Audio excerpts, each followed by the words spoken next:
This lesson, I'll talk about the actual process that you can follow to daily profile with the 7-hour chart. And as you can see in this visual here, there is a daily profile for each 7-hour candle to reverse. So the 18 candle reversal daily profile, the 1 o'clock candle reversal, and the 8 o'clock candle reversal. It's easy to say that on any given day, one of these 7-hour candles will make a reversal eventually. But the point is that certain things have to develop in a specific way in order for it to be an actual valid daily profile. Before breaking down each daily profile, there is a 4-step process that you can follow, which will naturally lead you into trading these daily profiles in the proper way. The first thing is avoiding the 18 candle. Just like I mentioned before, this is how we treat Monday in the weekly range. We treat the 18 candle in the daily range. We are letting it go, seeing what it does, and that tells us about how we should move forward. The next is if there is an 18 candle reversal, so say we're bullish on a day, it makes a low, we are not trading within the 1 o'clock candle. We're looking for that added confirmation. If there was an 18 candle high when we were bearish, as long as that is in place, we are not trading within the 1 o'clock candle. We're waiting for 8 o'clock to participate. The second is that this is very basic. If the previous candle did not form a reversal, then we're looking for the following one to do so. This example here, if the 18 candle didn't reverse, we're moving on to the next. The 1 o'clock candle didn't reverse, we're moving on to the next. The 8 o'clock candle forms a reversal. The next thing is that we're looking for that small opposing wick. We talked about this in the previous day lesson, setting that invalidation point. We're demanding a small wick. That is what we're looking for in this daily profile. If you do each of those 4 things, you will be trading daily profiles in the correct way. Moving on to the specifics of each profile, this is the 18 candle reversal daily profile. Just like we talked about in the previous lesson, when we think about the data, this occurs 40% of the time in expansion days. This is a specific profile that has a protocol where we need to demand extra confirmation. So this is a bullish example. Think about it bearish, it would just be vice versa to everything that I'm saying. When there is an 18 candle low, when I am bullish, as long as that remains intact, I am not trading or participating within the 1 o'clock candle. I am waiting until 8 o'clock.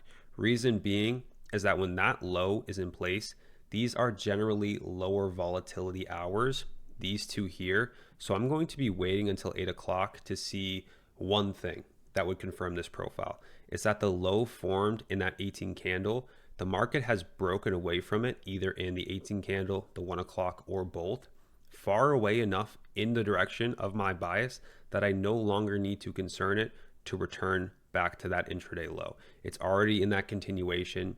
If I do see that signature, then right at that 8 o'clock candle open, I'm looking for that first continuation signature to take place. And that's where I would be putting my entry on, understanding that the market is far away enough from this low that I don't need to worry about it. The market's already in that continuation intraday, but I still have that draw open above for this 8 o'clock candle to expand and continue in that direction. We're doing this to make sure that we remain out of the way of a false 18 candle reversal. So while that low may stay intact, there is a possibility that in this 1 o'clock candle, it could range. It could then drop lower, make a reversal. These are things that we don't want to jump on side too fast because we want that added confirmation. It will change what we do in that 8 o'clock candle, and that's where we're putting our focus as long as that 18 candle low remains intact. The next daily profile is a 1 o'clock candle reversal.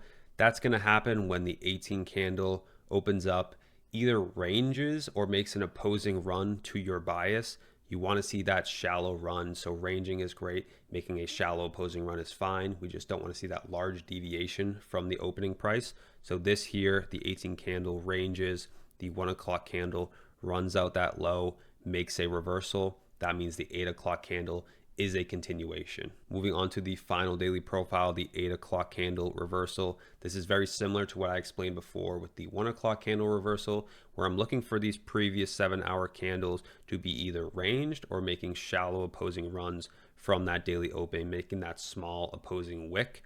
This here does just that, more ranged price action, making an opposing run here, and then the 8 o'clock candle makes that reversal to then expand in the direction of your bias. This here is an invalidation daily profile. That's when the 18 candle, the 1 o'clock candle, or both make a significant expansion in one direction, it doesn't matter if it's with your bias or against your bias, it acts as an invalidation. If it expands in the direction of your bias significantly, that means it took out all the objectives for the day and there's nothing for the 8 o'clock candle to continue or trade into. If it goes against your bias, it's creating that large opposing run from the daily open, and that's an invalidation of the day regardless.